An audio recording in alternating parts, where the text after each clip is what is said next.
Hi guys, ഇന്നൊരു മന്തി കഴിക്കാൻ പോയാലോ? മന്തി ഇഷ്ടം മൂത്ത് പോകുന്നതല്ല അല്ല കേട്ടോ. എന്താണെന്ന് വെച്ചാൽ കൂടെ വർക്ക് ചെയ്യുന്ന ഒരു സാറിൻ്റെ ട്രാൻസ്ഫറാണ്. അപ്പം അതേ സ്നേഹത്തോടെ വിളിക്കുമ്പോൾ നമ്മളെങ്ങനെയാണ് പോകാതിരിക്കുക? പിന്നെ പൊതുവേ എല്ലാവർക്കും മന്തി കഴിക്കാനാണ് ആഗ്രഹം. ഞാനാണെങ്കിൽ ഇവിടെ വന്ന് മന്തി കഴിച്ച് ഏകദേശം മന്തി മടുത്തു. ഇനി എന്തെങ്കിലും സാധനം മാറ്റി പിടിക്കണമെന്നാണ് ആഗ്രഹം, പക്ഷെ നടക്കുന്നില്ല.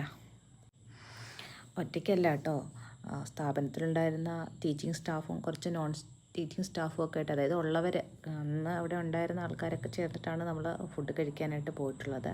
കുറ്റ്യാടിയിലെ റെയ്ദാൻ മന്തിയിലാണ് പോയി നമ്മൾ മന്തി കഴിച്ചിട്ടുണ്ടായിരുന്നത്. നല്ല മന്തിയായിരുന്നു. പിന്നെ കുറേ നേരം അവിടെ ഇരുന്ന് കാര്യമൊക്കെ പറഞ്ഞു. പൊതുവേ നമ്മൾ സ്കൂളിൽ എന്ത് ഫങ്ഷൻ ഒക്കെ ഉണ്ട്, അല്ലെങ്കിൽ നമുക്ക് എന്തെങ്കിലും കഴിക്കണമെന്ന് തോന്നിക്കഴിഞ്ഞാൽ നമ്മൾ ഉടനെ പോവുക കുറ്റ്യാടിക്കാണ്. കുറ്റ്യാടിയിൽ പോവുക, റെയ്ദാനിൽ കയറുക, മന്തി കഴിക്കുക. ഇത് തന്നെയാണ് നമ്മളുടെ സ്ഥിരം പതിവെന്ന് പറയുന്നത്. പിന്നെ പറയണ്ടല്ലോ, നമ്മൾ സ്റ്റാഫെല്ലാം കൂടെ ഒരുമിച്ച് പോകുമ്പോൾ ഒരു രസമാണ്. തമാശകൾ പറയും, പൊട്ടിച്ചിരിക്കും, മറ്റുള്ളവരെ കളിയാക്കുക. ഇതൊക്കെയാണ് നമ്മുടെ പ്രധാന ഹോബി എന്ന് പറയുന്നത്. നമ്മുടെ കാര്യം പറച്ചിലും തകർപ്പും ഒക്കെ കഴിഞ്ഞിട്ട് നമ്മളവിടെ നിന്ന് ഇറങ്ങുമ്പോൾ തന്നെ നേരം ഇരുട്ടി തുടങ്ങിയിട്ടുണ്ടായിരുന്നു. പിന്നെ അപ്പം നമ്മൾ വിചാരിച്ചിട്ടുണ്ട്, ഓൾറെഡി ഇൻഡിപെൻഡൻസ് ഡേയുടെ ഫംഗ്ഷനുണ്ട്, ഓണം ഫംഗ്ഷനൊക്കെ ഉണ്ട്. അപ്പം നമുക്ക് അത്യാവശ്യം ഡ്രസ്സൊക്കെ സ്റ്റിച്ച് ചെയ്യാൻ കൊടുക്കാനും വാങ്ങാനും ഒക്കെ ഉണ്ടായിരുന്നു.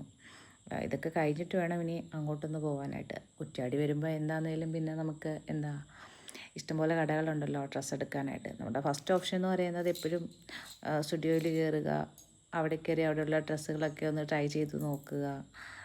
മേടിച്ചില്ലെങ്കിൽ അവിടെ കയറുമ്പോൾ നമുക്കൊരു പ്രത്യേക സമാധാനം ഉണ്ടാവുമല്ലോ, സന്തോഷവും. നമ്മൾ പിന്നെ ഇവിടുന്ന് ആഹാരമൊക്കെ കഴിച്ചതിന് ശേഷം പയ്യെ ഇറങ്ങി